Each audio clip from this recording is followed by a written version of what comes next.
Hey, welcome to my YouTube channel, Pasita Castro Vlogs. Good morning po sa everyone. Bago ang lahat, please mag-like, comment, and subscribe sa aking YouTube channel, Pasita Castro Vlogs. Yan, for today's video po guys, breakfast po tayo bago mag-umpisa ng work.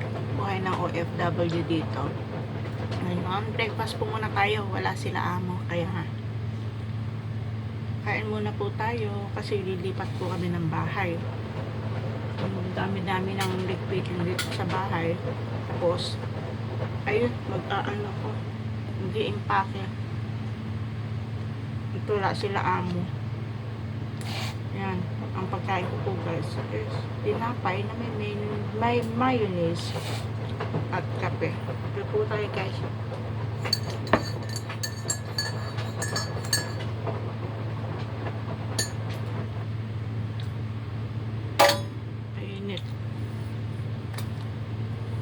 Dating na nila abo bukas, kaya kailangan ko na iligpit lahat. Yan, kita nyo guys. Ayan. Tinatanggal ko na lahat. Yung sa ibabaw nun, empty na. Empty na. Ayan, pahirap guys ng ano ba yun? Lilipat ka ng bahay. Basta guys, may ano, ang daming trabaho. Yan. Yan. Kaya, tingnan nyo guys. Ang dami. May mga anuhan pa ako doon. Pasensya na kung magulo. Yan, yung mga wine glass nila amo. Kahit saan guys, pagka wala dito sila amo, magulo ang bahay, nag-i-impake. Yan. Pagkatapos, yun, ang dami pang, ano, yan. Dami ko pang ligpitin.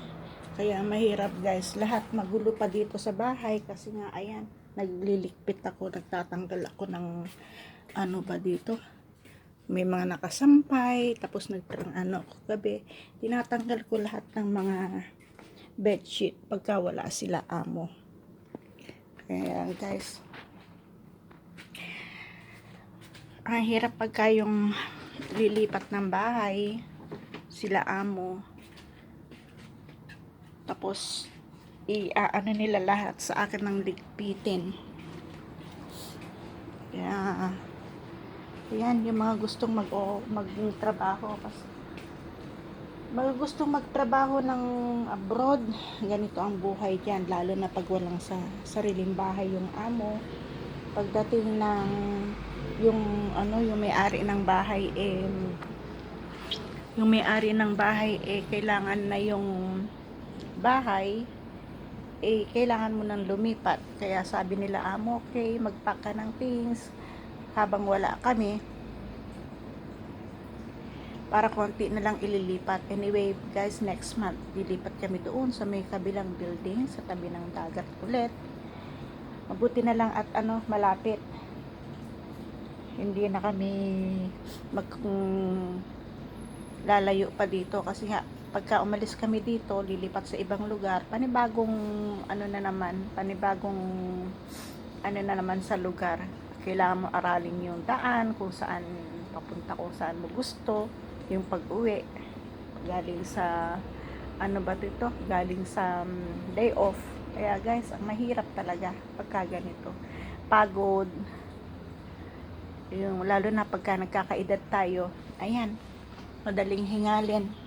Kaya yan guys, magpapakain pa muna tayo ng isda ni amo. Ayan, yan po yung isda ni amo.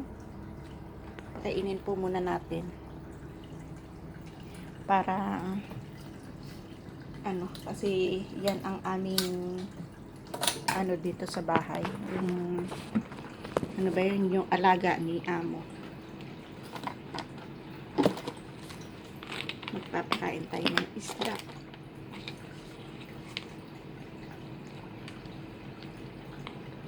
Hindi ko pala alam guys, may kwento ko na nabago na pala yung dito sa YT.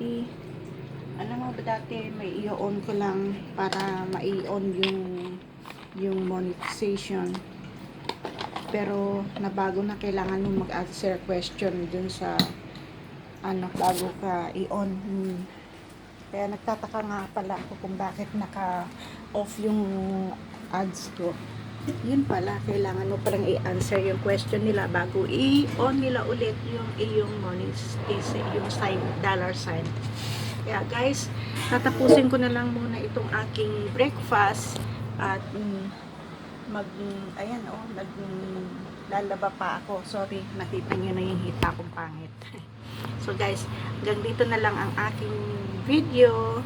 See you for next video po guys. Pasensya na kung ano ba yun, bihira ako upload ng video kasi wala nga akong maisip na content. Kaya guys, salamat and God bless po everyone. Tuloy ko lang po yung kape ko at magtatrabaho na ako. Bye, see you guys.